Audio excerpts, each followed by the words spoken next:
Hello दोस्तों, तो आज नेक्स्ट क्वेश्चन स्टार्ट करते हैं। हमारी जो चैप्टर 3.1 क्लास 10th मैथ से चल रहा था, उसका तीसरा क्वेश्चन कि यदि द्विघात बहुपद f(x) बराबर x² माइनस 8x प्लस के शून्यकों के वर्गों का योग यदि 40 हो तो इसमें k का मान ज्ञात करना है। तो यहाँ पे बहुपद है f(x) बराबर x² माइनस 8x प्लस के, तो मानेंगे माना f(x) बहुपद के शून्यक अल्फा व बीटा है। प्रश्न अनुसार के दर का शून्यकों के वर्गों का योग। प्रश्न अनुसार alpha square plus beta square बराबर 40। शून्यकों के वर्गों का योग, दोनों का वर्ग कर देंगे, जोड़ देंगे, उसका योग है 40। अब इसको बनाएंगे हम a प्लस बी का होल स्क्वायर। यदि a square plus B square लिख रहा है, मैं इसको लिख दूं a प्लस बी का होल स्क्वायर। इसको खोलेंगे तो आएगा a स्क्वायर प्लस 2ab प्लस बी स्क्वायर। अब a square plus B square लेकिन 2ab एक्स्ट्रा, जिसमें से 2ab घटा देंगे, और जब 2ab घटा देंगे तो इसको हम लिख सकते हैं कि a प्लस बी का होल स्क्वायर माइनस 2ab। तो ये तीनों स्टेप बराबर है, तो a square plus B square की जगह लिख सकते हैं हम a प्लस बी का होल स्क्वायर माइनस 2ab। ऐसे ही तो यहाँ alpha square plus beta square, तो इसको लिख सकते हैं अपन alpha square plus beta square, sorry alpha square alpha plus beta का whole square minus 2 alpha beta बराबर 40। इसको बना दिया a प्लस बी का होल स्क्वायर के हिसाब से। अब यहाँ पे अब हम देखो बहुपद हमारे पास ये है, तो हम बहुपद का शून्यकों का योग और शून्यकों का गुणनफल सीधा ही निकाल सकते हैं गुणांकों से। तो शून्यकों का योगफल अल्फा प्लस बीटा बराबर होता है माइनस बी अपॉन ए। तो माइनस का माइनस, b का मान x का गुणांक माइनस 8 बटे a, और a का मान x स्क्वायर का गुणांक 1, माइनस से माइनस प्लस, तो आ जाएगा 8 से शून्यकों का गुणनफल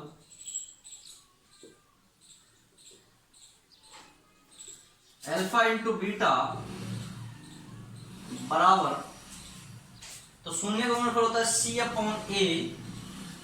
c अचर पद हमारा k, और a का मान x स्क्वायर का गुणांक 1, तो बराबर आ जाएगा k। अब ये हमने क्यों निकाला, क्योंकि जो हमारा एक समीकरण बना था यहाँ पे, तो समीकरण नंबर 1 डाल दिया। तो यहाँ अल्फा प्लस बीटा, इसका मतलब होता है शून्यकों का योग, हमने शून्यकों का योग निकाल लिया, और अल्फा इंटू बीटा इसका मतलब शून्यकों का गुणनफल, तो शून्यकों का गुणनफल निकाल लिया। अब दोनों का मान समीकरण 1 में रख देंगे, तो अल्फा प्लस बीटा व अल्फा इंटू बीटा के मान समीकरण 1 में रखने पर दोनों के मान रख देंगे। समीकरण 1 के रहा अल्फा प्लस बीटा का होल स्क्वायर, तो अल्फा प्लस बीटा का मान 8, तो जाएगा 8 का square minus 2 into alpha into beta, और अल्फा इंटू बीटा का मान k बराबर 40। 8 का वर्ग करेंगे 64 माइनस 2k बराबर 40। 64 का पक्षांतर कर देंगे, या माइनस 2k बराबर 40, 64 यहाँ प्लस का इधर जाकर हो जाएगा माइनस का, या माइनस 2k, और 40 में से 60 घटेगा तो माइनस के 20, या k बराबर माइनस का 20, सॉरी 64 था 60 में 64, तो ये बचेगा 24, और ये भी 24, या k बराबर माइनस 2 गुणा में इधर जाएगा तो भाग में, तो k बराबर आ जाएगा 12। माइनस का भाग माइनस में देंगे, प्लस 2 का भाग 24 में दिया तो 12 बार जाएगा, तो k बराबर 12। हमको k का ही मान निकालना था यहाँ पर। तो इसमें हमारे पास शून्यकों के वर्गों का योग दिया था, वो हमने पहले प्रश्न अनुसार लिख दिया। उसको a प्लस बी का होल स्क्वायर के हिसाब से बना दिया, माइनस का 12 का बीटा घटा दिया उसमें से। और फिर हमने शून्य का योग और शून्य का गुणनफल दोनों के मान निकाल के और समीकरण 1 में रख दिया, वहां से हमारा k का मान आ गया 12। अब अपन चलते हैं नेक्स्ट, विभाजन एल्गोरिथम विधि, कलन विधि या भाग। तो बीजगणित में आप भाग करेंगे यहाँ से 3.2 में जो भी क्वेश्चन है हमारे, वो हमारे भाग के क्वेश्चन है।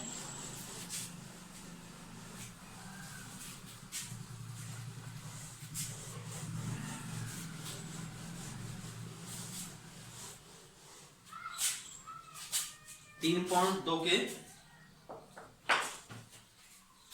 देखो, कलन क्या होता है, भाज्य बराबर भाजक गुना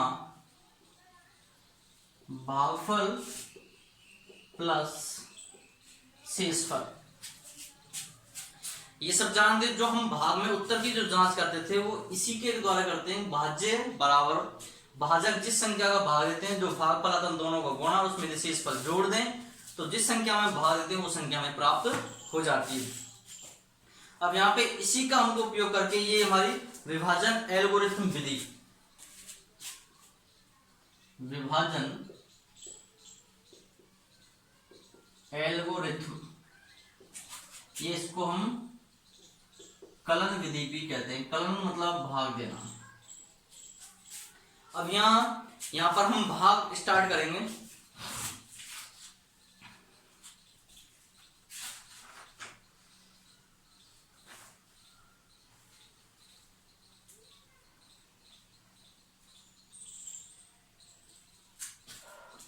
अब यहां भाज्य को fx,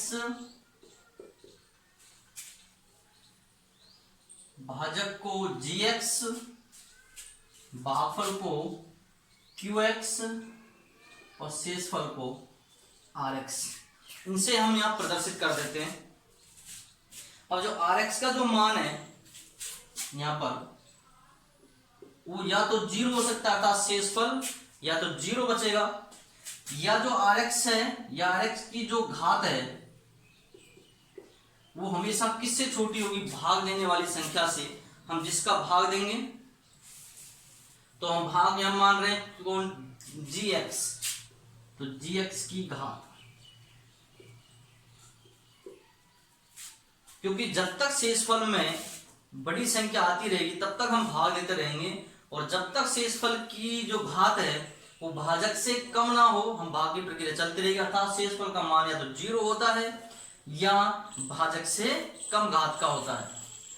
तो rx की घात छोटी होगी gx की घात से, तो यहां पर जो शेषफल की जो कंडीशन होगी, या तो rx का मान 0 होगा या rx की घात gx की घात से छोटी होगी। अब यहां क्वेश्चन स्टार्ट करते हैं।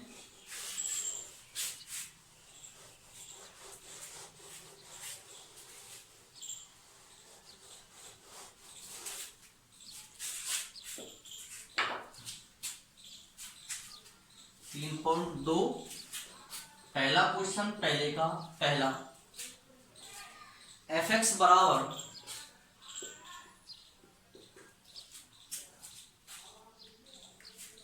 तीन x cube plus x square plus 2x plus 5, और gx है अपन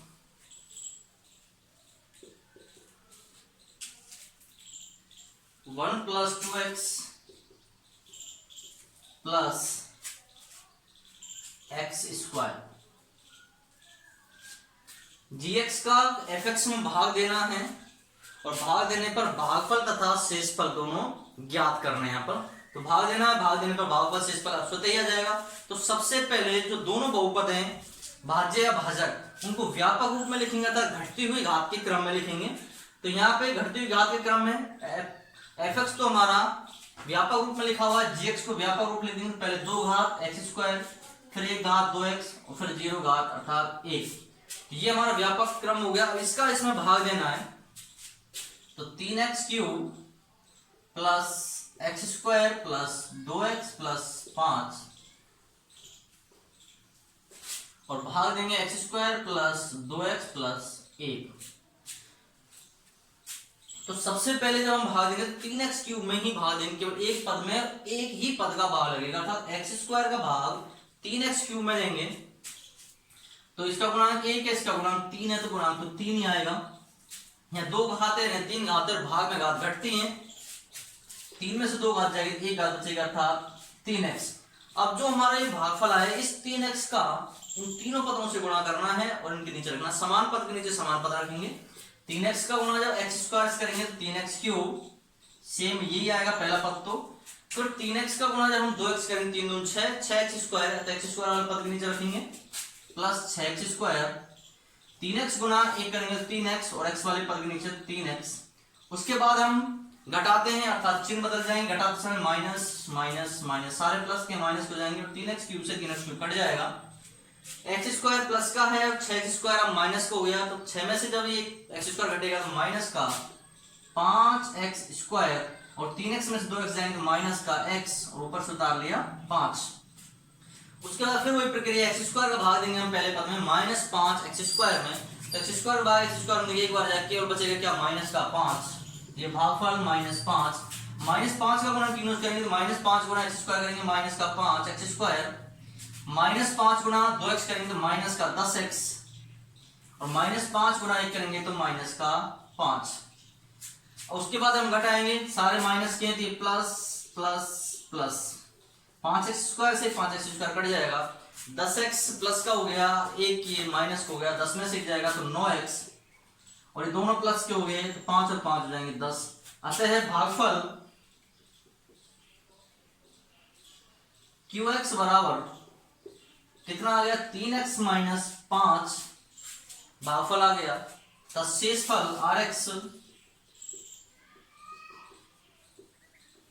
बराबर 9x + 10। तो यही प्रक्रिया रहेगी सारे क्वेश्चनों में।